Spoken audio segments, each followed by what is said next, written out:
Hello, everyone. This is Transmutation Podcast. Our focus is to bring you inspirational speakers from all walks of life that have transmuted challenges into success. We all have obstacles to overcome, and our guests will give you insights to provide the inner wisdom for your own transformation. Every one of us is capable of achieving greatness, but rarely unleash the passion necessary to propel us to the next level. Transmutation Podcast will take away the barriers to unlimited potential that exists within all of us. I'm Michael Jaco with Moe Bedard, your host for Transmutation Podcast. Joining us on Transmutation Podcast is Michael Tomlison, who grew up in Dayton, Ohio. He graduated from Northridge High School in 1976, where he played football and focused on his passion for the arts. Michael had several teachers and coaches that went out of their way to help him succeed in high school. He learned that hard work and gratitude for what you have can overcome a lot of obstacles in life. He was inducted into his high school Hall of Fame last October 2018. Michael graduated from Wright State University in 1983, where he received his Bachelor's of Fine Arts degree with concentrations in drawing and printmaking. After college, Michael moved to the Central Florida area, where he has now lived for 35 years. Michael became interested in martial arts starting at an early age. While living in Ohio, he studied Shorin, Ryu Karate, Korean Karate, Hapkido, and Ninjutsu. Later on, after moving to Florida, Michael studied Taekwondo, Aikido Jiu-Jitsu, and Hapkido. Michael is currently a 5th degree black belt in Sin Moon Hapkido. Michael has been teaching art and computer graphics in the public school system for 30 years now in Florida. Over his time, Michael has also coached football, wrestling, weightlifting, and martial arts. Michael is very interested in the mind-body-spirit connection and continues to study and create his own art. Thanks for joining us, Michael. And can you tell us a little bit about your background and, growing up and stuff like that? Yes. First of all, thanks for having me, because this is amazing. And I love what you two are doing with this. So I feel honored and humbled to be on this. It's great to have you. Yeah, I grew up in Dayton, Ohio. Graduated high school in 1976. I'm an older guy, obviously. Grew up like just normal everyone else. Grew up on the north side of Dayton, on across the tracks, so to speak. And had a great experience. I mean, from an early age, I noticed that when I was in elementary school, I had this like just thirst to read about Indian culture, and I just like absorbed every book I could find on Indians. Then it was kind of wild because I went to a store with my mom, and I saw these beads, these Indian beads, and they weren't real or anything. And it did something to me. And so I bought Indian beads with money I saved from collecting pop bottles, which you could do that back then. And I just started making Indian bead necklaces. I started sewing Indian beads on all my clothing, to the point where, my parents were kind of like, hey, kind of obsessed with this Indian bead stuff. So it's what I did all in my spare time, like in elementary school. And my mom ended up taking me to the doctor to get me checked, because I developed this tic where I was like blinking from looking at these beads so much. So she took me to the doctor, and the doctor was like, man, he's fine. He's like, he's building his concentration, if nothing else. So I was happy about that. So that was the beginning of elementary school. And middle school, high school, got into art. I mean, loved art, was just my passion. And sports, obviously, I played football. And graduated from Northridge High School in 1976, and moved on. Went to several colleges. First, I went to Ashland University, played football. It's up by Cleveland, Ohio, and then transitioned to Eastern Kentucky University. Played there, and then I ended up at Wright State University in Dayton, Ohio, right outside of Dayton, Ohio, and majored in fine arts. And I found the home in the art department again. So yeah, I grew up in Dayton. It was a great place to grow up. Met a lot of hardworking people, a lot of people working in factories, working in tool and die shops. My mom worked at Chrysler building cars. My dad worked as a heavy equipment operator for the union with the phone company. And it's good background of people getting up every day and going to work and trying to do the right thing when possible.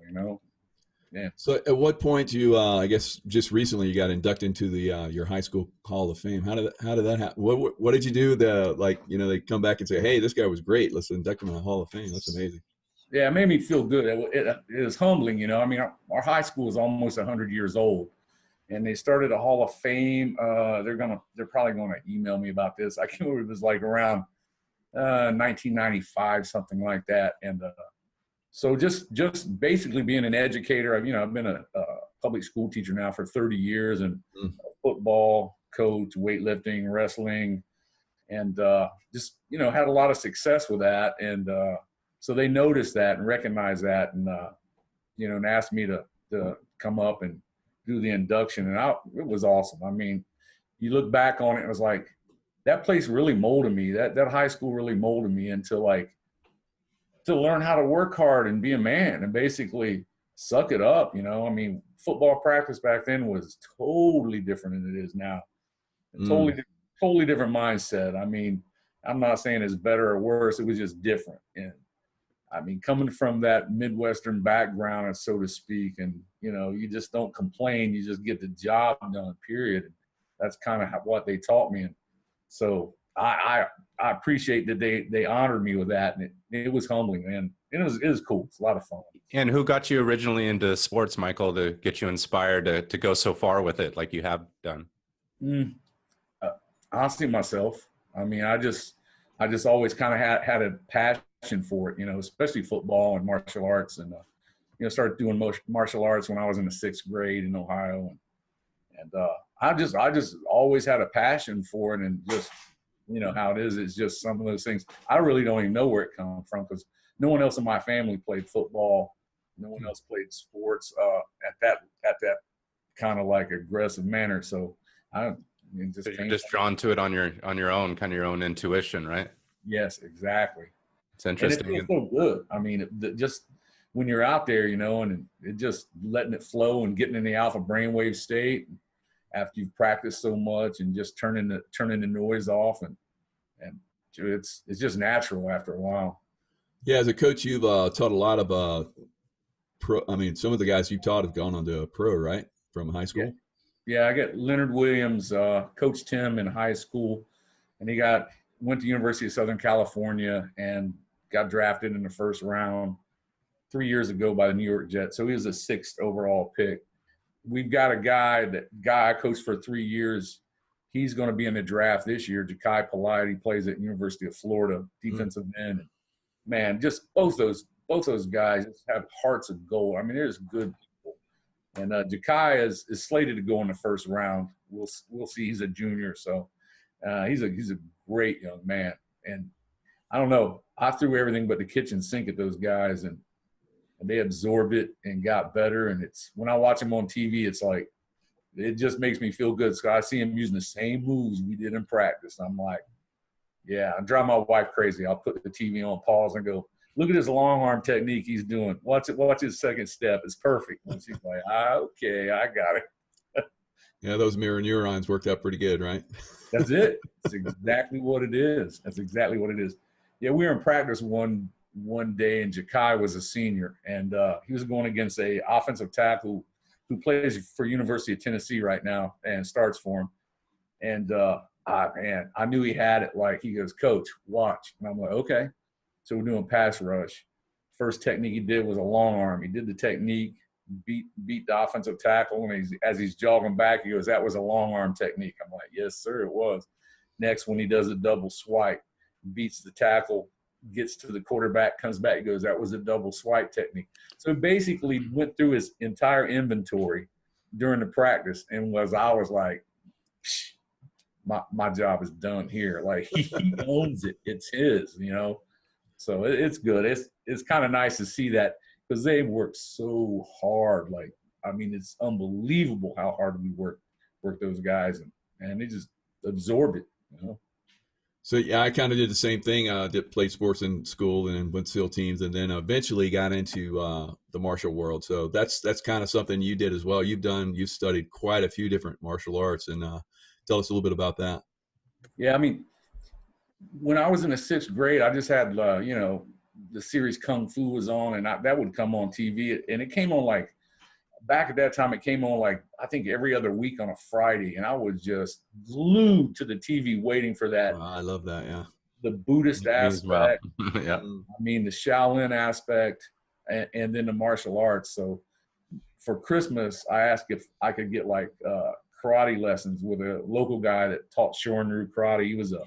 He was a Vietnam Marine and you know, came back and started his own place. And so I did that, and I said, okay, you could join for 6 months on a contract. So my birthday was in April, so I did 6 months for a Christmas present. And then when April rolled around, I was like, I'd do 6 months through the summer for my birthday present. So I did that, and then I just really kind of like started looking at other places. I ran into YJ Chung, and he did Korean karate, judo, and hapkido. And that was before Billy Jack. So hapkido was just like something from another planet. So I worked out there. I, you know, did the same thing with a 6 month, and transitioned to Master Chung's school. And I mean, he was unbelievable. Like watching him just work, it was amazing.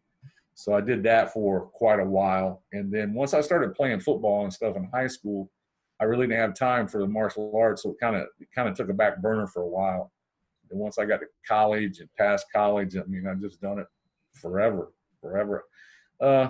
Worked out down here with a lot of good guys, ended up getting my 3rd degree black belt through the Korea Hapkido Association with Grandmaster Hal Whalen. And then I got introduced to Doji Nim Jihan Jae, who was like basically the modern era creator of Hapkido, and was real fortunate to work out with him for about 10 years. I got my 4th and 5th degree black belt from Jihan Jae. A lot of work and a lot of pain going into that. Did you notice like any kind of transformation during any of the martial work? Because I definitely saw one, and it definitely transferred into different aspects. I started the SEAL Team's first hand-to-hand program with the martial arts training I got. But how about yourself? Oh yeah, and you know, all my defensive line players, I teach them all Hapkido hand techniques. And one really good thing about Hapkido, it's not very linear. It's more of you're stepping on the X or you're stepping on a circle. And basically, when you boil it down, you're trying to flank your opponent. So defensive linemen are at a disadvantage right away for 2 reasons. Number one, the offensive linemen are the biggest guys on the field, by far the largest. And number 2, they know exactly when the ball's being snapped and where the play is going. So a defensive lineman's at a disadvantage as soon as they get on the field. So how do you counter that disadvantage? First of all, you move really fast when the ball moves. That way you're not where they expect you to be. And then you use your hands to keep them off of you, and also use your hands to get by them and flank them. So that meshes with Hapkido techniques perfectly. So we do all that like in practice. I even do this thing like you were talking about, Mike, and I was watching some of the videos of you guys working out. It remind me of what we do. In the summer, like we work out like 4 days a week, and basically in football practice at Mainland High School, we do 30 minutes of core techniques on the concrete. Then we go in the weight room and they lift weights for about 2 hours. And we go to the back field and we run 110-yard sprints, or we run sand hills. So during the weightlifting part, I get on my defensive lineman, and after they did one set, they would get off the bench or whatever exercise it is, they'd come over and do hand techniques. So in between sets, they're working hand techniques, because at that point they're tired, their muscles are kind of exhausted. So that's a perfect time to ingrain that technique in them, because that's how they're going to feel on the field. They're not going to feel fresh and perfect. They're going to be tired. They're going to be sucking wind. Their muscles are going to be, so that I try to build that into them then. So plus it's fun. Get extra workouts in it. Yeah, that time where the brain is like, very tired, and you push it hard like we do in Hell Week. And then when I was doing a hand-to-hand program, we worked the guys out for 30 days straight, 10 hours a day, and you can tell it took a toll on them, like it did me when I went through it. So once they hit that point where the mind and the body is just like just blah, that's when it's time to get in and get busy and get some deep integration into these things. Exactly.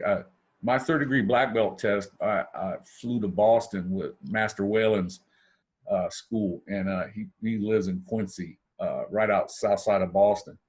And I mean, he's an old Army guy, and before the test started, there were 4 of us, 2 tests. One was testing for 5th degree at that time. I was partnered up with Mike McCarty. I was testing for 3rd. 2 guys were testing for 2nd. And so Master Whalen took us, he goes, look, this is going to be a long test. He goes, because I want to take you to the point where you can't think any longer. He goes, and once you can't think any longer, that's when I see your true training. And I mean, looking back on it, you know, really, because then you're in that alpha brainwave state. So at the very end of the test, after 3 hours straight of throws and, you know, everything, we're dying.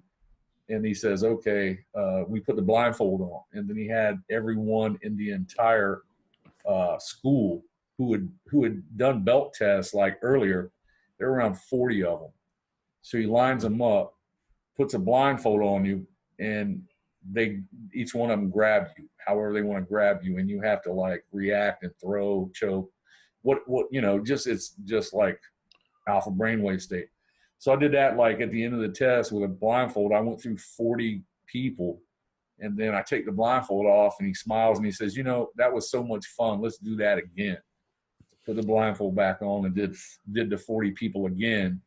And at that point, there's no thought. You're just reacting to what you feel. And I mean, and that's when he was like, afterwards, he's like, that's when I saw your real Hapkido, because you couldn't think. Everything was shut down, and you were just reacting. And I know you know exactly what that is. Yeah, you're talking about the brainwave states, the beta being like, you know, the normal state that we're normally in, and just dealing with problems and so forth.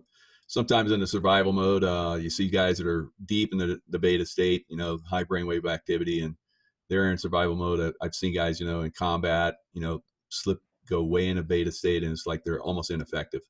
But Yeah. as you start to relax and go into these states of consciousness that you're talking about, then you can access information, and you can make movements that you would never have imagined that you could do. So yeah, tapping into that is a transformation is in process. That's pretty amazing. Yeah, and explain that more, guys, because, you know, I've always been on the receiving end. I'm a black belt. I'm not a 3rd degree in Hapkido, you know, like you, Michael. And then you have your training, Jaco, as far as in the Navy SEALs. What exactly is happening? You know, like they do that 3.5 hour test. It's a 3-mile run. It's, you know, 100 pull-ups, 100 sit-ups, you know, the whole gamut. And then we're doing all our moves from white belt to black belt. And then we're doing, you know, it was incredible. One of the most incredible things that I've ever done in my life. And you almost don't think you could do it, but you end up doing it, and you go into like that different realm. And let's talk about that realm. What is happening there physiologically with us and mentally to make us be able to go into those super physical type of states? Go ahead, Michael. Oh, well, I think from what I see is like you get so tired that your beta brain just kind of shuts down, because it kind of almost gets overwhelmed by what's happening. But I don't know, you do it so much that when the beta brain shuts down and you go into alpha brainwave state, you just feel comfortable. I mean, your focus and everything just gets heightened, and you just can move without even thinking about it. And I know, you know, Master Whalen, like I tested with him before for 1st degree black belt, and I mean, he just beat the bejesus out of me. And we do this one technique where you use a shanai, and he attacks you with a shanai, and you have to use a dan bong, which is a short stick. It's usually at 12 to like 16 inches long. And he's swinging for the fences, and he was just tooling me up. So 3rd degree black belt, you know, I had to do that again. It's even more. And I just shut down, and I'm like, okay, I'm not thinking at all. And I end up entering on him, and when we got done, I looked at him, and I saw his face, and he had this look on his face like, like, what did he do? Because he wasn't getting me this time. And it was just because I relaxed and entered. You know, the worst thing you can be when someone's swinging a weapon is right where they're swinging the weapon. Like, so you're either going to get further away, or you're going to get closer in. The worst thing you can do is be on that arc where it's coming. And I just kind of did that naturally. And, you know, just mainly from practice. You practice so much that when you shut it down, you just kind of do what you taught yourself to do, you know. With G, Grandmaster G, I had to test for 4th degree black belt with Master Neighbors, and that was a 6-hour test. That was brutal. Wow, 6 hours. It was 6 hours. I mean, I tore my bicep muscle in the first 15 minutes, and so that was at that point I got up, and I mean, me and Mike talked about this in Tahoe once. Like, I got up, I heard the sound my arm made. I was like, okay, something's not good there. But then my mindset said, okay, so I know all the techniques. So this is my test now. My test is dealing with this pain because I know I'm injured. I didn't know how bad it was, but I knew I was injured. So in my mind, I said, okay, this is your new test right now. You got to get through this with the injury. So, I mean, I looked at it that way, and then that kind of gave me the motivation. I looked out during my 5th degree black belt test because I was up in Hartford, Connecticut, and Grandmaster G was like, the day before, he says, I think you're about 3 months before your 5th degree black belt test. I was like, yes, sir. He says, okay. So we worked out for 3 days. Second day, I'm with other black belts. We're throwing each other. We're having a great time. And so he comes over and gets me, and he puts me with a Taekwondo green belt.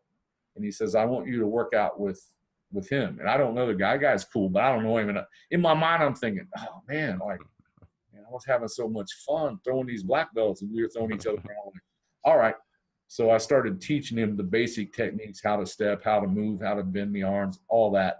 And I just noticed Grandmaster G watching me. And so I just, thought, so we went to lunch that day. We all went to lunch, and Grandmaster G smiling, and he goes, look, does everybody notice a smile on my face? And we're like, yes, sir. And he says, I'm smiling because I saw my Hapkido being taught the way it's supposed to be taught today. And he looked at me and he goes, you taught my Hapkido just the way I wanted to see it taught. And I was like, in my mind, I was like, oh, that's why he put me with him. So he says, you don't need to test.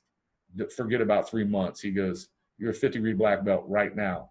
So that was awesome. It was humbling, but I also thought, okay, good. So I'm not going to have to take that long test again. Yeah, but they made you earn it, though. It came on the fifth degree, right? Yeah, he was like, basically that level and above is really teaching. I mean, so sure. After 5th, there's no physical test. After 5th degree black belt, it's more administrative. And so then he's just like, are you teaching my Hapkido the way it's supposed to be taught? Which was, that made me feel good. Yeah, that's an awesome story. Yeah, he's amazing.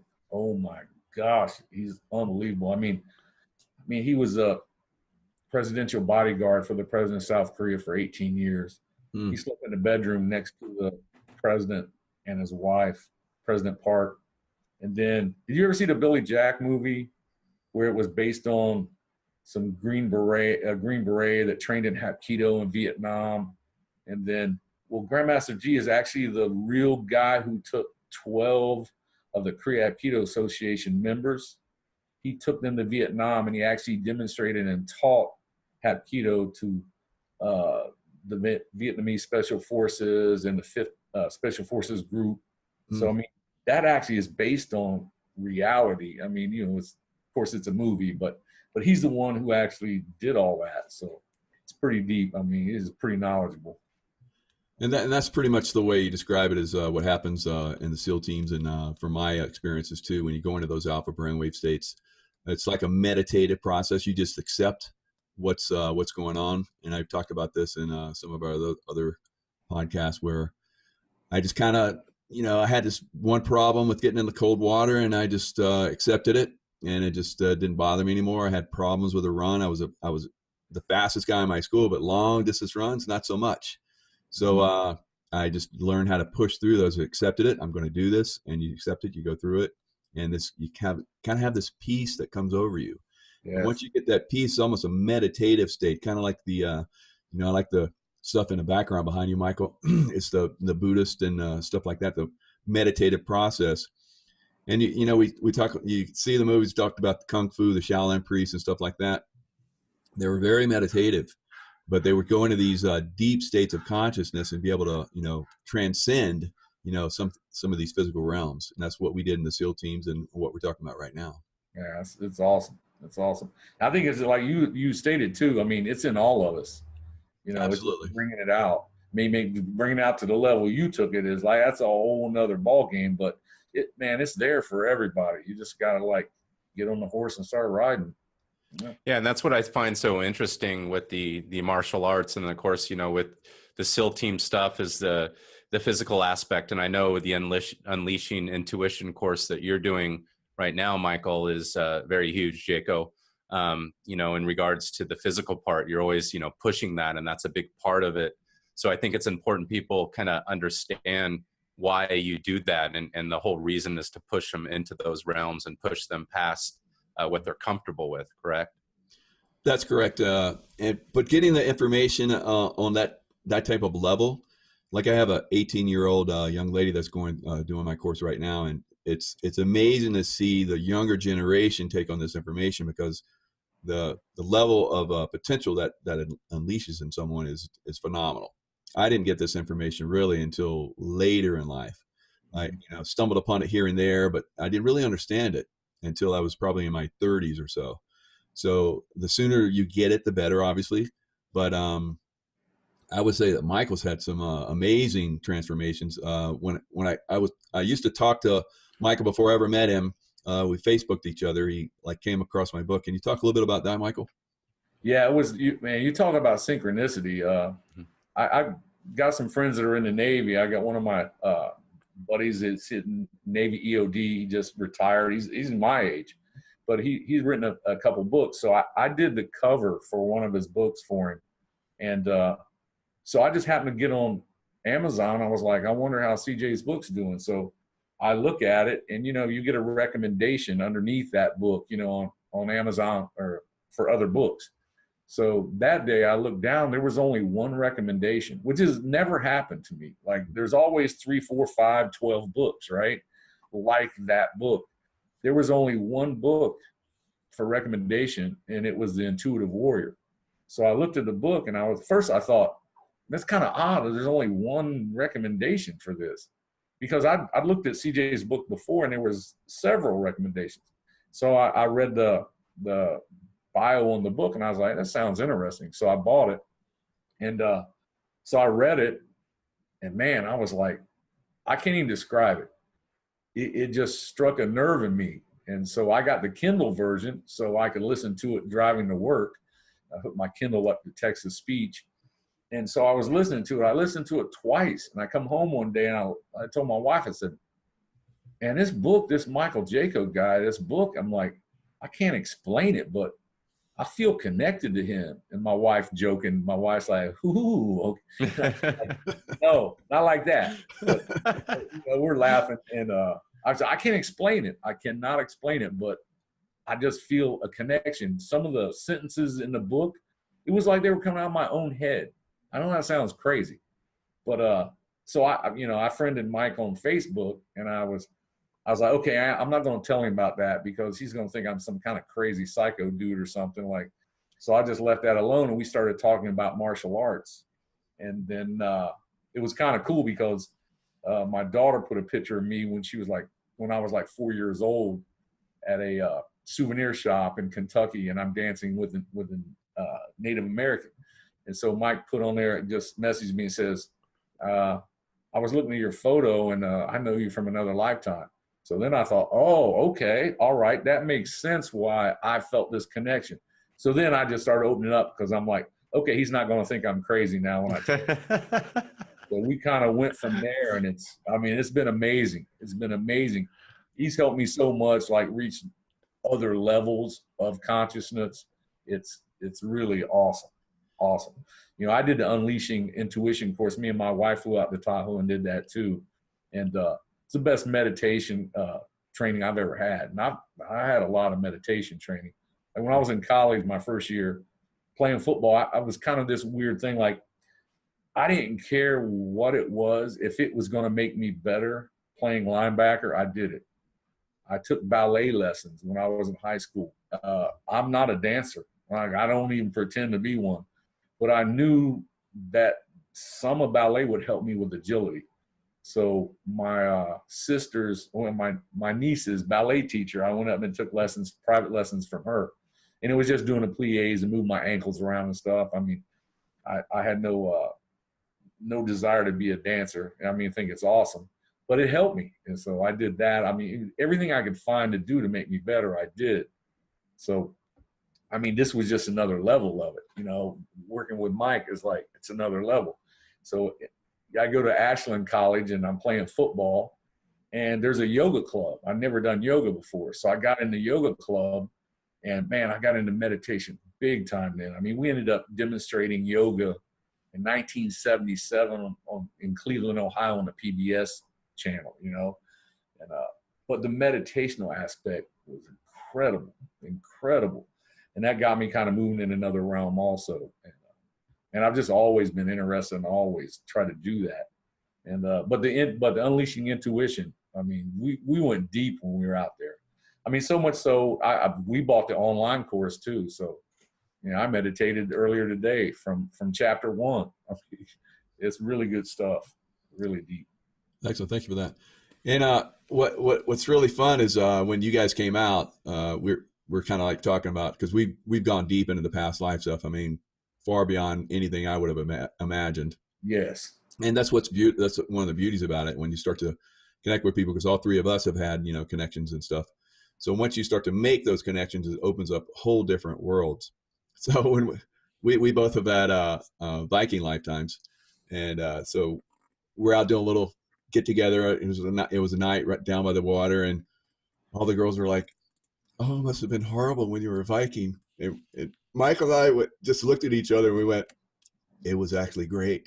Yeah, it's actually a lot of fun. Yeah, and that's the way life is. I mean, who knows? Maybe 5,000 years back, you know, in the future, people look back and go, "Oh, those barbarians, you know, how could they do that?" But I mean, I'm having a great life, and I had plenty of great lives in the past life, so it's actually very rewarding to tap into that. Yeah, there's so many connections. Like when we started talking, like Michael's name is the same as mine.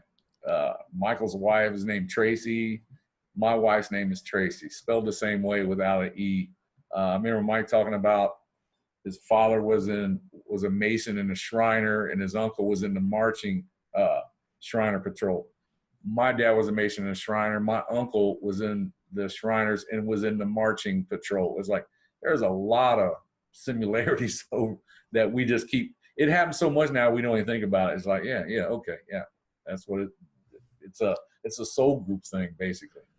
Yeah, and sorry to interrupt, guys, but when I look at your path, Michael, I see you following your heart from a young age. You know, you kind of like said, "Hey, no one got me into martial arts, and no one got me into sports." And Michael Jaco, you know, I've had this conversation with you, and I know several other people have. And you started out, you know, you dreamed about being a Navy SEAL at like 6 years old, and you kind of embarked on that path. You had asthma, right? And then you read a book on asthma from some girl that inspired you, and you started running up hills at 5 years old.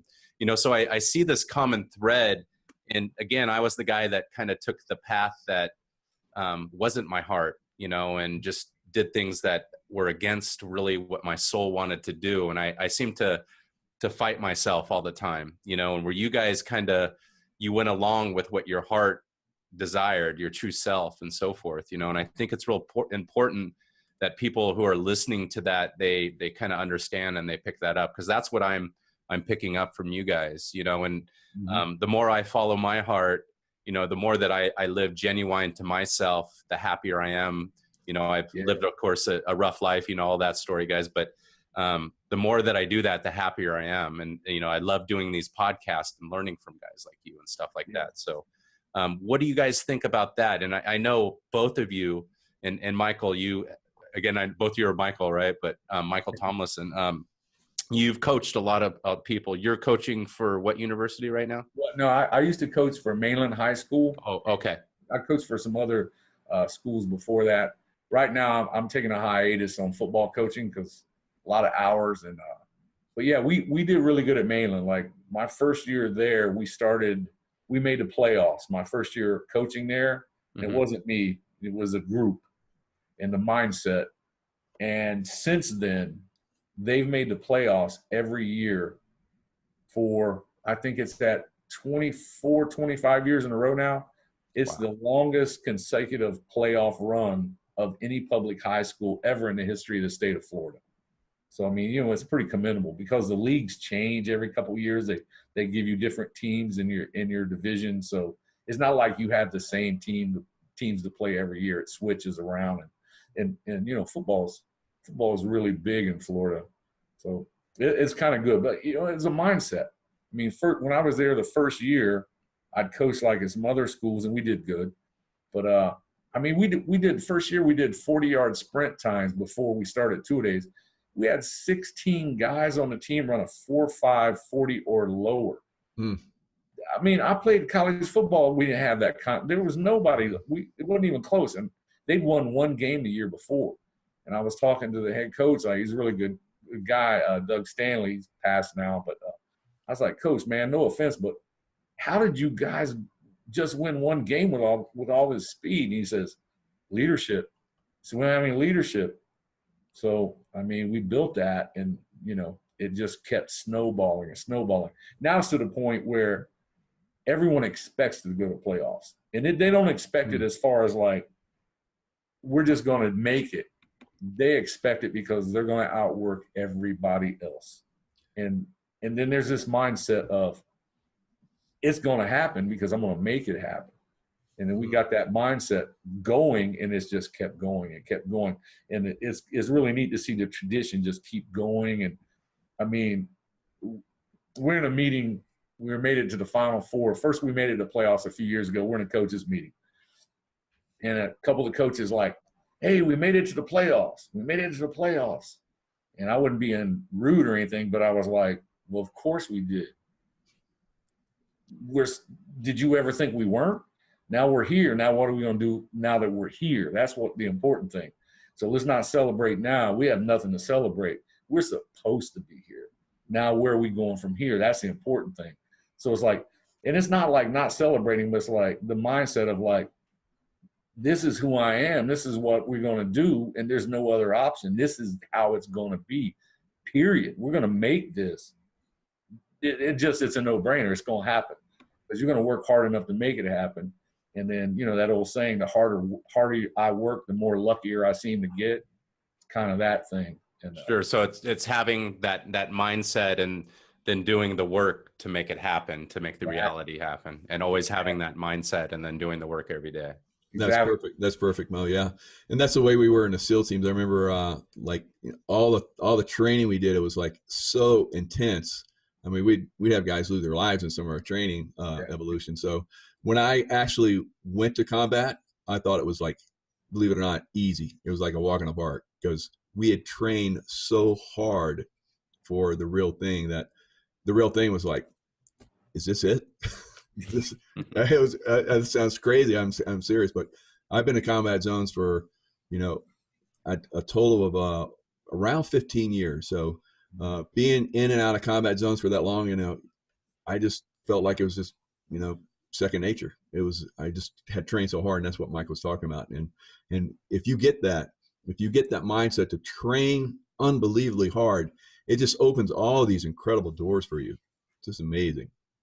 Sure. Yeah. You guys parlay the physical side from your sports. And then of course, I know you guys are successful in other areas of your lives as well. So, and let's talk a little bit about that. What else you're doing right now, Michael, as far as with your life and everything? Well, this is my 30th year teaching in high school in the state of Florida. And, you know, I didn't major in education in college. I majored in fine arts, and I always loved to draw and paint and sculpt. So at one point I was just like, I'm just going to major in this because this is what I like to do. And then hopefully it'll work out. And so I moved to Florida, and it's kind of weird because I moved to Florida to be not to be a teacher, just to move to Florida because I liked it down here. And once I got down here, I was working construction, and, you know, because I always learned that from my family. You know, I have a lot of construction in my family. And you talk about synchronicity. Like, so I'm working on a concrete crew, and we're pouring house slabs and, you know, making decent money. But I mean, man, we're working hard. So they cleared this land in Deltona. They clear 80 acres down to sugar sand. So I'm working with this company, and there's only 3 of us. So they go, hey, they're building a new high school over here starting pretty soon. So that might be a good job, man. We ought to go put in some applications. I'm like, all right, that sounds good. So we go, I mean, there's nothing there. There's 80 acres of sand and there's a trailer. So we go in the trailer and there's just this old grizzled guy, man, with a sawed off cigar in his mouth. And he's the superintendent for the entire job, right? He's the only one in the office in the trailer. So we go and we fill out applications. I mean, this is synchronicity at its best. So we fill out the applications, we hand them to him, and he's looking at my application, he's chewing on that cigar. I found out later he's an old Marine, right? He's chewing on a cigar and he says, so you're from Ohio originally, huh? I go, yes, sir. He goes, whatever you do, don't tell me you're from Dayton, Ohio. And I'm like, yes, sir, I'm from Dayton, Ohio. And he goes, looks at me and he goes, all right, whatever you do, do not tell me you went to Northridge High School. I looked at my buddy that I went in there with. He's from Michigan, and we always joke with each other. Kind of look at him, and he's looking at me like, huh? So I go, yes, sir, I graduated from Northridge High School. And he goes, looks at me and goes, do you know the Elam family? I go, I know Butch and Elaine. They live on Anata. He was like, yeah, that's my brother. That's my niece and nephew. He goes, where did you grow up in Northridge? I said, I grew up on corner of Montevideo and Keenan Avenue. And he says to me, in the brick house or in the house with siding? And I'm looking at him like, who is this guy? I go, I grew up in a brick house. He goes, yeah, it has a basement, right? And I go, yes, sir. I go, how do you know that? He goes, I built your house in 1958. And I'm like, what? Synchronicity, yeah. So we leave, and as we're walking out, you know, Fred looks at me and smiles and goes, I bet we get hired. Yeah, but typical, you know, and I respected this. We get hired 2 weeks later, we get the job started. We're pouring concrete down in this hole, like pouring the footers. He comes out with all the other superintendents, and we're pouring concrete and finishing it. He yells at me, if you went to Northridge High School, I know you can work faster than that. And I'm like, yes, sir. So I work a little faster.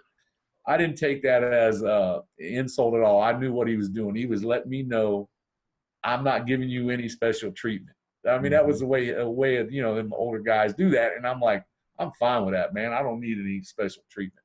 But so that job lasted for 3 years. I was teaching karate in downtown DeLand. I was helping the guy that owns the karate school teach like some of the younger guys.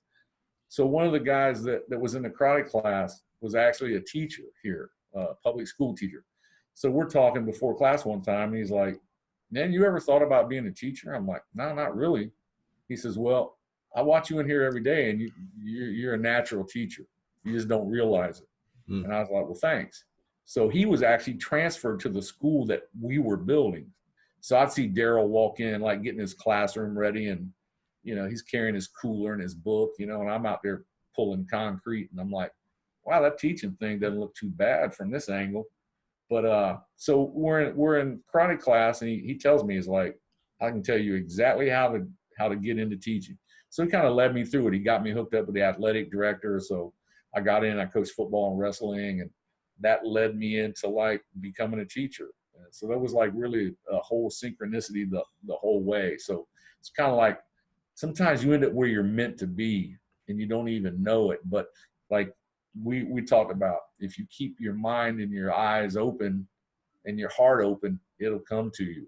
It just, you don't see it at the time, but you ride that energy wave and you go right where you're supposed to go. And I mean, I got into class, like I got a job at teaching art in Holly Hill, and you know, it's a nice area, but I mean, you know, it's on the other side of the tracks. And I told people I had a job, was accepted a job teaching there, and they were like, man, don't go over there. It's dangerous over there. It's like, it looks like just where I grew up. First week, I was a third art teacher. One art teacher had quit, and the other one just didn't show up. Like, so I was a third art teacher, and I get over there, and it's like first week, this girl stands up in the back of the class, and she was like, hey, I just want to let you know right now, if we don't like you, we're going to run you off like we ran the other two off. And I was like, man, sit down. I'm like, I'm not running anywhere. I'm here to get that money.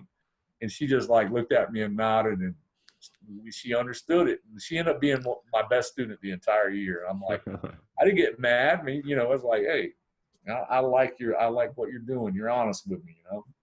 And I just, probably 3 weeks into it, I just realized, and I'm supposed to be doing this. Like, this is what I'm supposed to be doing.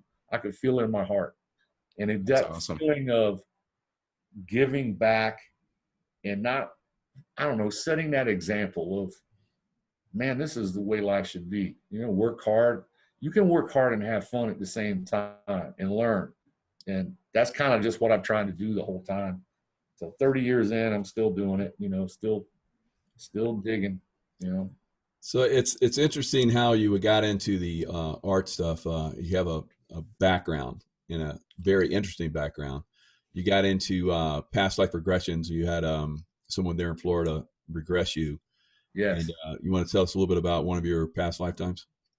Yes. It was kind of interesting because this was a synchronicity thing also. Like my buddy CJ, the EOD guy I tell you about, when he comes back from Guam, we always get together and we share like audio books and stuff. So he gave me like 30 gigs of audio books. So the first book I opened up and listened to is called Many Lives, Many Masters by Brian Weiss. I thought it was a book on martial arts. So I opened up, started listening to it, and it was really interesting. So I listened to that, and I'm like, wow, okay, this is legitimate. Kind of, you know, my whole life always wondered, like, is that, you know, could that be? Because it feels like it probably could be, but I don't know. But listen to the book, and I was like, wow, that was deep.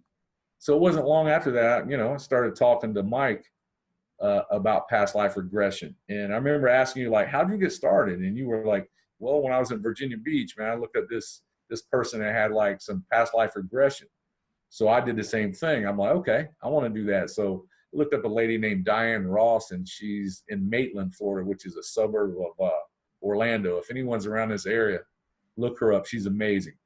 And so I just looked at her website, and I'm like, you know, let me call her. So I'm just curious. So I call her, and I'm like, you know, tell my wife, like, man, this is a birthday present to myself. I'm curious. So I went over there and did my first regression.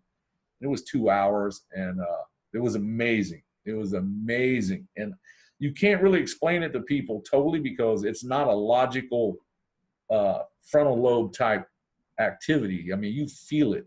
I mean, it's a feeling more than it is a logical mindset, because your logical mind just basically shuts off and just watches. But I've went to her now, I think 18 times. And then I've went to the Brian Weiss seminars. He did one in Lauderdale. Me and Tracy went to that. He did one in Orlando 2 years ago. We went to that. And then Diane does some things at the Winter Park Library, a shortened version. And we've done several of those. But yeah, I mean, one of the regressions, I'm a painter in Italy.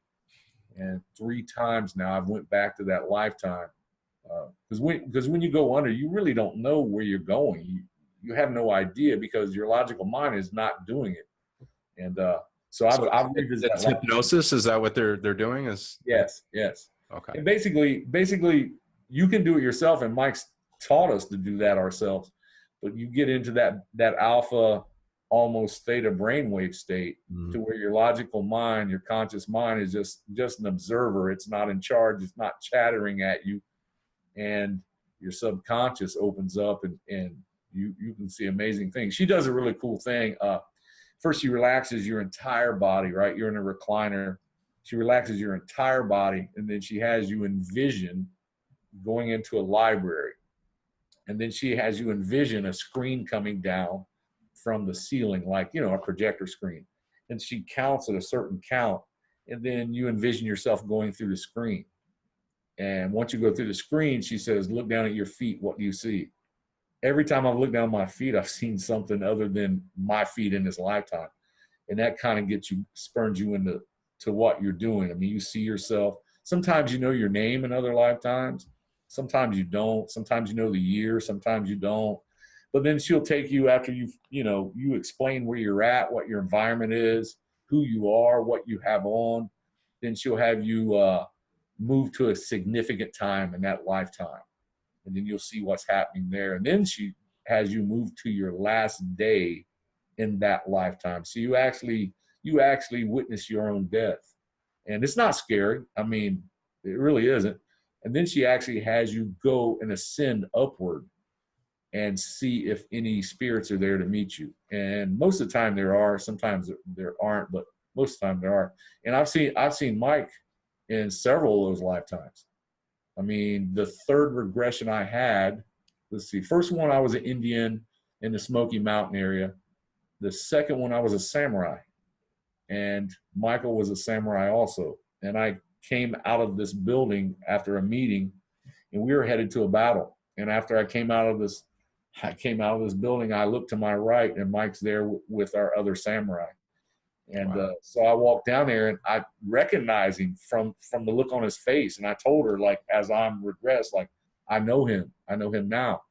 And so he was just so calm. Like we were walking to the battle, and he just walking. And I remember looking over at him. He had this look on his face like we're going to lunch. Like that's how calm it was. And then we ended up being in a long samurai battle together. And he actually saved my life. There was a guy coming running to my right, and I was fighting another person to my left, and he got in between us and did a water technique on him and actually skewered him through the neck and basically saved my life right then. So that was a good day.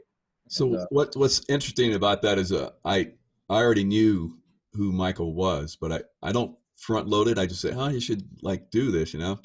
And then he did that meditation, and he came up with the lifetime that I had already recognized. And he comes back and says, oh, it was Miyamoto Musashi. And I was like, oh yeah, you got it. That's good. So that kind of, you know, he's really into martial arts. I mean, in a deep way. So what's interesting is we help each other awaken throughout lifetimes, Michael and I. And we kind of have, when we come into these lifetimes, we have this this plan. So we map out before we come in. We kind of map out, you know, and it doesn't always happen the way we map it out. So we have free choice in these lifetimes, but we have pretty much a plan of what we're going to do, who we're going to meet, how we're going to activate each other, and so forth. So I remember in this lifetime, I just read the Book of Five Rings.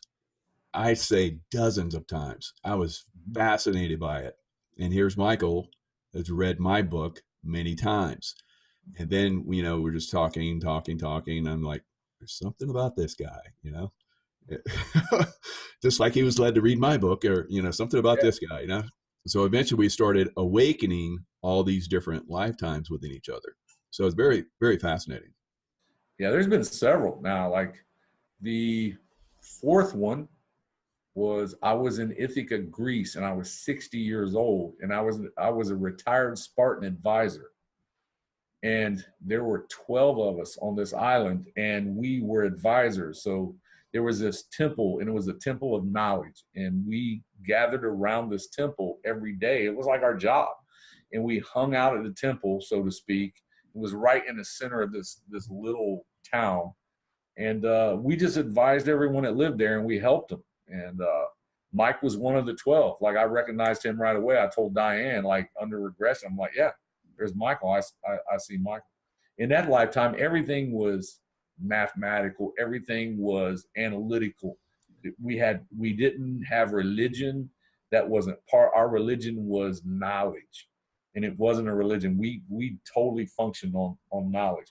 The strange thing about that one is, I knew I was 60 years old. I knew I was a retired Spartan. When she regressed me to a significant time in that life, we were holding a line in battle, and we were holding a line against these troops that looked like they were from Germany. And matter of fact, I told her, it's like, they're from Germania. And, you know, that's what I told her. And so fast forward, I read Mike's second book probably maybe a month later when it came out. And you actually put in the book that at 60 years old, Spartans would not retire, but they become advisors. And I was like, it blew my mind, because I had no clue about that. And then I said it during a regression. And then here I read it in the book like a month later. Like, I had no clue of that. So, I mean, that stuff happens so much, it doesn't surprise me anymore, but there's always something that goes, oh yeah, okay. All right. It is truly amazing. I mean, you get these past lifetimes that start to come through, and you get like a little bit here and there. And then you're like, what is that? And you look it up and you find, like, you have amazing detail, because you came to the point where you saw the battle dress that we had on when we were samurai warriors. Yes. And it was just amazing, the detail you had. And you've never seen any of this before. I mean, there's no way you could have seen it. No, none of it. And then you did the research on it and you found that was a fact. So that's what I found also in, some of these past lives when I start to connect with them. Yeah, the samurai lifetime, when I looked down at my feet, I could see the silk clothing that I had on. I could see the embroidery. I could see everything. I could see the sandals that I were wearing. I could see it between my toes. And I saw this kind of weird silk sock I had on, and it was shaped kind of a pointed way. I've never seen anything like that, but I was looking at it on my own feet. So fast forward, I started looking at old ink drawings from that era. And there was one angle where you could see down on the actual, it's not really a sock. It's like covers your feet. It's more like I don't know what you would call it. It's thicker than a sock. But I looked down and it had the same angle. And I was like, it had a weird point to it. And I'm like, that's exactly the kind of footwear that I had on. Exactly. Different color, but it's the exact same one. It's like, so then you're just like, yeah, okay. Yeah, that's how it is, But I recommend it. It changes your outlook. I mean, because you realize we're energy, man. We pass through several lifetimes, and I mean, it's a good thing. It's all about learning and just becoming compassionate and love for everyone. I mean, that's the truth, Yeah, guys. I believe in, of course, past lives and reincarnation. I believe, I'm reincarnated, but I haven't done none of the past life regression like you guys have done, but I'm very, very open to it. And I've learned a lot. I've read many books about it. And, when you guys talk about it, and especially you right now, Michael, explaining kind of your journey into your 18 past lives, you mentioned it's not really, you're like going inside of you. It's a feeling, So when I hear this, it makes me, of course, think of gnosis, of intuition, of this thing, like we're delving deep into our DNA. And I've studied the science of DNA, and they're finding out our DNA is like a computer program, meaning it goes back several lifetimes. And where I'm getting with this is, do you guys know what's happening at all here? What do you feel as far as, do you feel like we're kind of delving into this DNA kind of program somehow, and that's where we're able to escape time? What are your guys' thoughts there? Go ahead, Mike. Yeah, that's definitely what I feel. I think we're about to reach escape velocity from a 3D world and move into a higher dimensional world.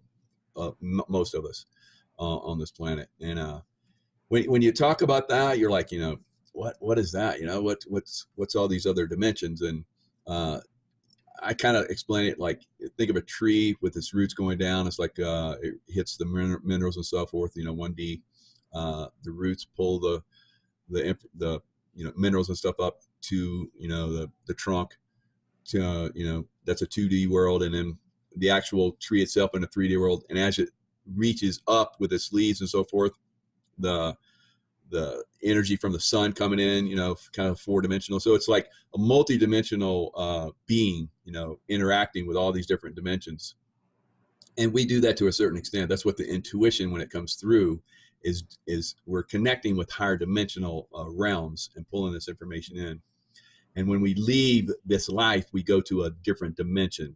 Because I've been to this dimension. I've seen Michael there as well, like he talks about, and you as well, Mo. And some of our past lifetimes together, where I remember, in this other dimension that we do these things. So this realm that we're in now, we're reaching a escape velocity point where we're going to pop and go to these higher dimensional realms where, more love. Basically, it is a sea of love, energy, and so forth. The highest, most incredible form of energy there is. And the thing we could tap into, we kind of brushed upon that a little bit, but it's amazing. So Michael's just really tapped into that, like probably no one else that I've had a conversation with. I bring up past lifetimes and people go, whoop, just like, you're crazy. I don't want anything else to do with you. And then, but they come back. I've had people do that and like, you were right. Michael just got it right away. He was like, oh yeah, Okay, yeah. How'd you get into that? I was like, wow, this guy's got to go forward with it. So it's cool. So yeah, the DNA comes with us. Like Mo, you've talked about it in a lot of your Gnosis information. Outstanding. It actually helped me understand, what I'm, tapping into in each of these lifetimes as well.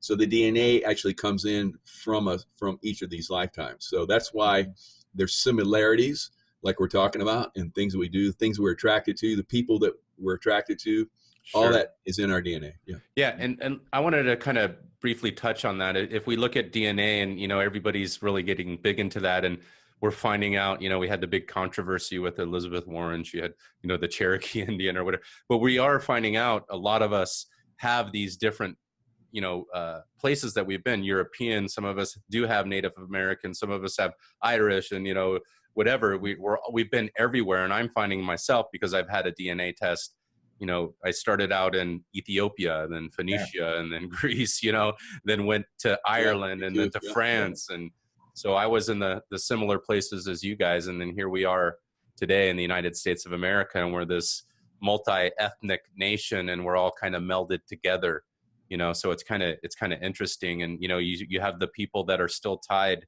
to their skin color and to the lower realms, right? And they seem to be just not getting it. And I just don't even want to have any part of that, and the politics of it. And it just really, to me, like, I hear people on the left and the right, I'm in the middle of all that. But in any event, this isn't about politics, but the DNA. Have you guys had any DNA tests yourselves, Michael Tomlison? I haven't. No. Okay. Yeah, I've had one, and it's just like you described, Mo. I was in the African, little bit of African nation, about 10%, and then the Greek, the Italian, I got some Polish, but most of it Scandinavian, and then below that would be Welsh and Scottish. So, gotcha. Like you said, multi-European, multinational, and here I am in America with this DNA. So, and understanding my past lifetimes and understanding the connection I have with that DNA that I have now that we're talking about, very, very fascinating. In the past lives and tapping into like different realms, I mean, it's amazing. And I'm reading Mike's book. One part that really, really, in a functional, like, visual sense that I got it. It was, we were talking about, there's all different frequencies around us that we're not tuned into. Is like, you can turn the radio and there's nothing and it's static, and all of a sudden you hit a certain frequency and boom, there's the radio, there's music playing, there's people talking, and it's all coming through the ether, like, and we don't see it. And that really struck home with me, because basically when we go into deep meditation, we're kind of turning that knob on the radio, and we're going to different frequencies.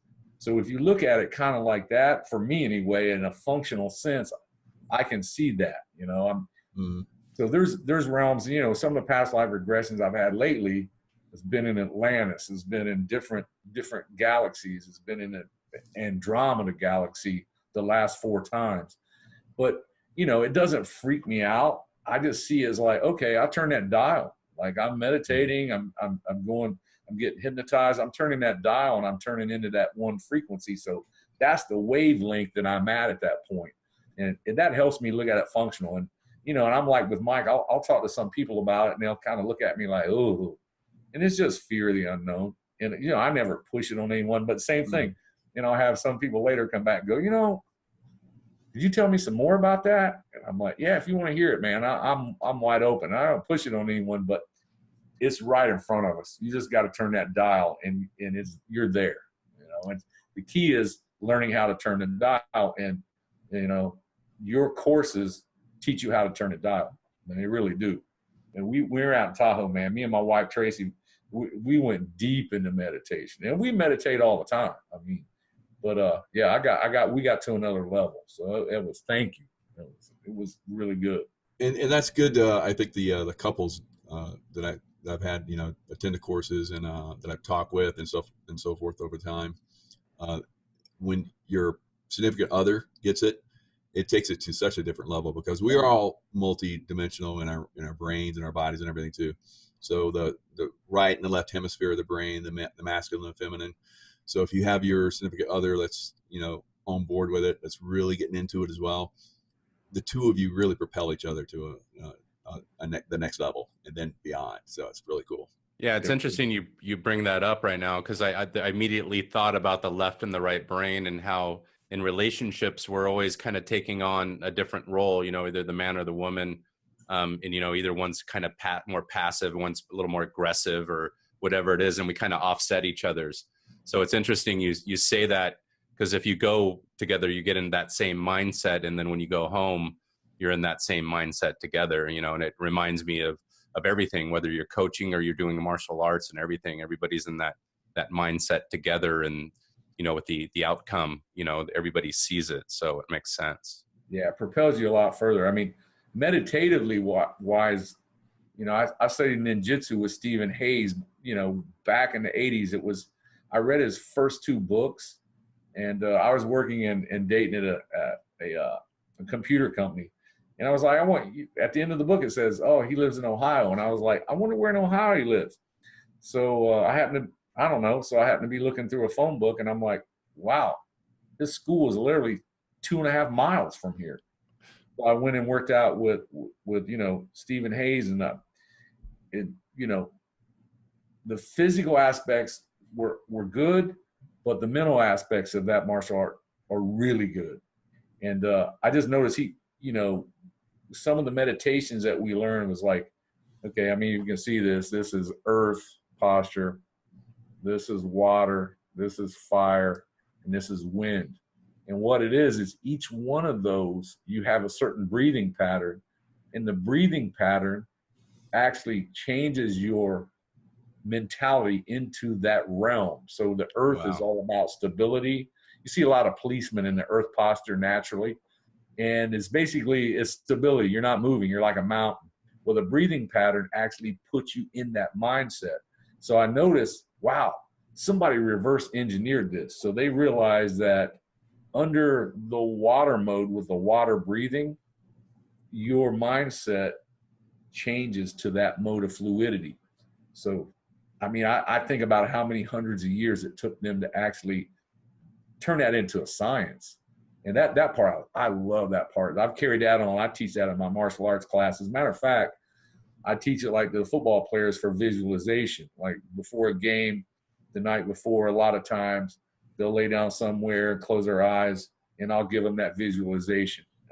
What they're going to see tomorrow, what's going to happen, and try to manifest it. So, but that aspect of that reverse engineering, and so you could, and I get from them that they observed so many people that when someone was in a certain mindset, they had a certain way of breathing. And so they studied that and reverse engineered it. So if you're in that mindset and you breathe that way automatically, what if you automatically breathe that way and it puts you in that mindset? It was like, this is like really interesting to me. Well, yeah, Michael, that goes into the neuro-linguistic thing you were just talking about the other day, right? With your video you had done. So that kind of puts the science to what Michael's talking about now, right, Jaco? Yeah, that's perfect. Yeah. The neuro-linguistic programming is you're tapping into, you're basically programming your mind, programming. So it's you have words that go in. So they're focusing on words. And I've trained a lot of ninjutsu guys with the intuitive stuff, and they really get it on a deep level. So it's really fun to get people that understand this. And yeah, that's phenomenal what you're talking about, Michael. And also, Michael, the artwork that you're really into, we both had a past lifetime in Renaissance, Florence. It was Lorenzo de Medici. And you want to go into that one? That's because that just ties into what you're doing now. And then also the work you're doing with the new stuff too. Yeah, and that lifetime, it threw me. That lifetime threw me because I first, we went to Diane, did a thing at Winter Park Library, and it was like a 30-minute thing. It's like, so we go to it, and I just zone right out and go. I'm walking down the street in Italy, and I go into a studio, and I have helpers in the studio, and I'm Leonardo, and I mean, I came out of that regression, and I was like, my conscious mind was going, no, man, come on now. And I'm like, okay, all right, I'm listening to you. I don't know that, but yeah, I could see the clothes. I could smell. We were walking down the street. I could smell the food around me from the vendors. So I kind of, okay, forget about it. Then I went to Diane, you know, to her office and did a 2-hour regression. You never know where you're going to end up. Several regressions after that, boom, I'm right back into that same place. I'm in my painting studio and I have helpers. I could smell the turpentine. There I was. I could look at the paintings I was painting. And so I come out of that one, I'm like, okay, yeah, that's who I was. And I'm walking down the street talking to a sculptor and an engineer. And the engineer was my buddy that retired EOD guy. And he was one of the engineers. He was working on architecture. Again, I go and get regressed buyer, zap right back into that lifetime again. So I've been to that lifetime 4 times now. So it's pretty solid, you know. And yeah, your artwork in this life is pretty impressive. I've seen it. It's amazing. You kind of like went on to, with your meditations, went into a very, very deep level where you're actually starting to tap into other beings. Exactly. Like 5 regressions ago, when I went up, when I ascended up after you know, my last day on the planet, I was in Egypt before it was Egypt, and actually it was around Sumeria, and we were charioteers. And my last day, I was around 35 years old, and I'm literally chasing a trooper in my chariot, and I leaned out to zap him with my sword, and my chariot hit a rock and threw me out of the chariot, and then the chariot fell on me and broke my back. So I died pretty fast in that lifetime. But when I ascended on that one, Diane asked me if there's anyone there to meet me, and I saw this strange kind of electric fog coming out from a distance, and it's getting closer. And I remember telling her, it's like, I don't know what this is coming toward me, but it's in between static electricity and fog. So it gets closer to me, and it gets real close, and it just forms, and it's a face, and it's really close, and it's really loving, and it didn't scare me at all. I mean, it made me happy. So I came out of that regression, and I just started drawing and painting that face over and over and over.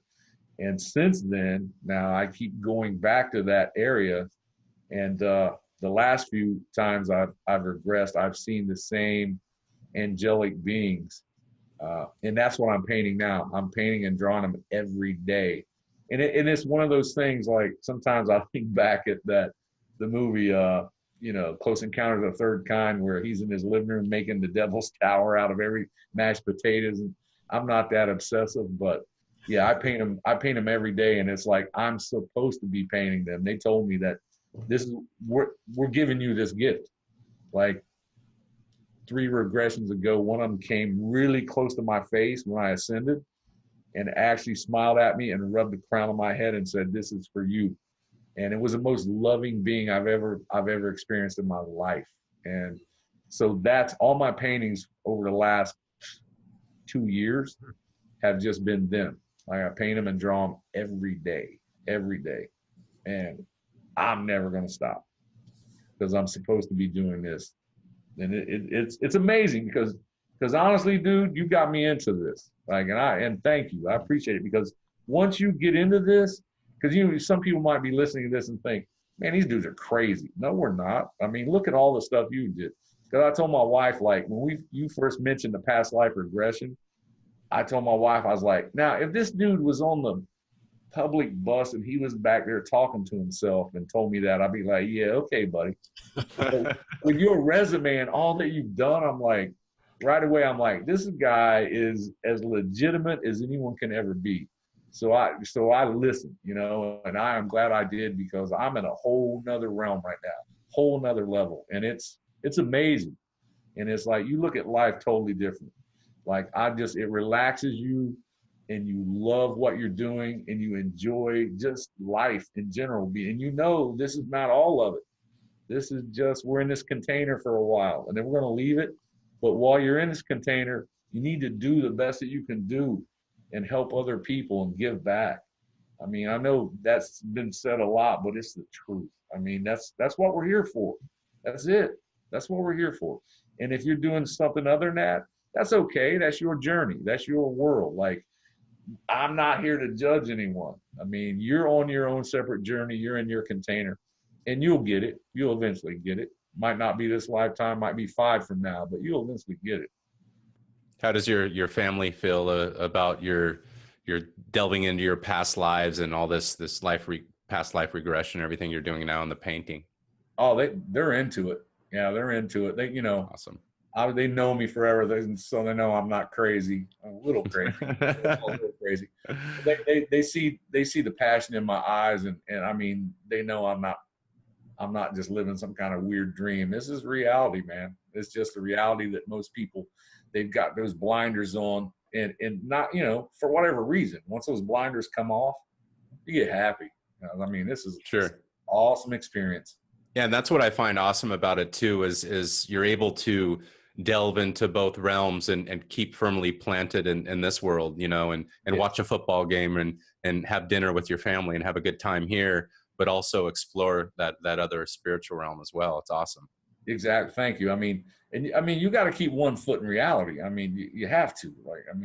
We're in this body, and you're around people that you love, and they're here in your life for a reason. You might not even know the reason, but eventually you will in one lifetime. And like my wife's been in several of my lifetimes, and come up, and when you see them, you don't actually, sometimes you recognize the look on their face.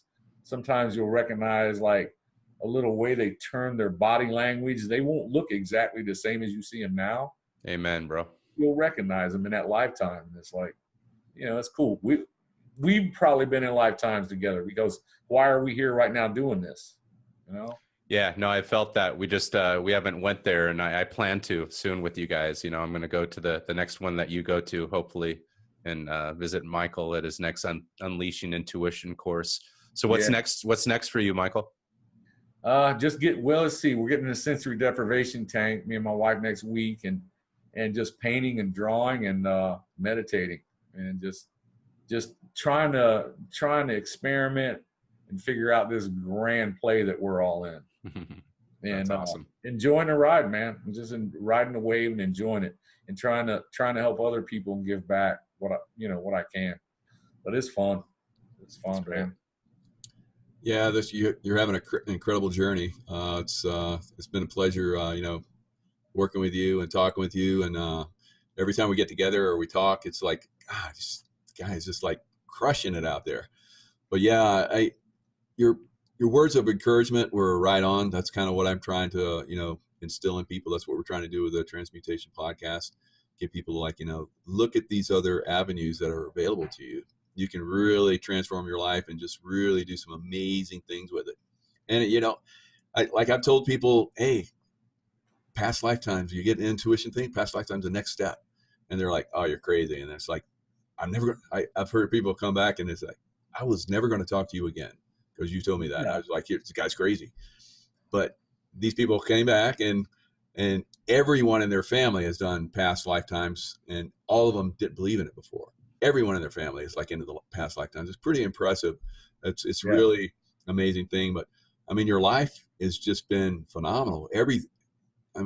Gosh, I wish you just brought in that DNA that Moe was talking about, and you've just made it happen for you.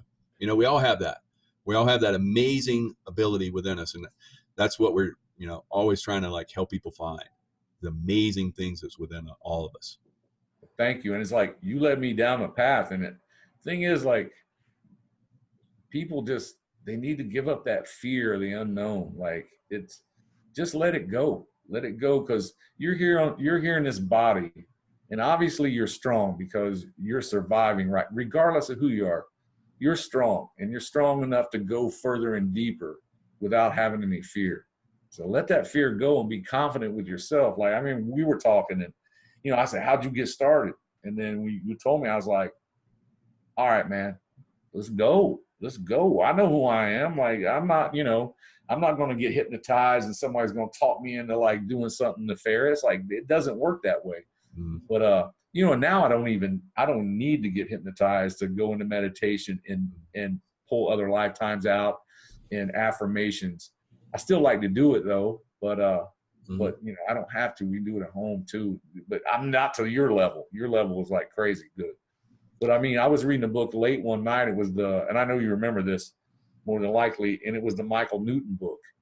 And it was to a point where how you get together and you create events to trigger someone in your soul group. Man, I read that part of that book and it was like, boom. I was like, that's when I found your book on Amazon, that's what that was. Like that was set up for me to like, boom, this is the trail I'm going down now, because that's leading me right to where I need to go. So I thank you for that. I mean, sure, we'll be together again in other lifetimes, but I thank you from the bottom of my heart to get me down this trail, because, man, it's like being in a grand amusement park. It's fun, and you learning every day. Yeah.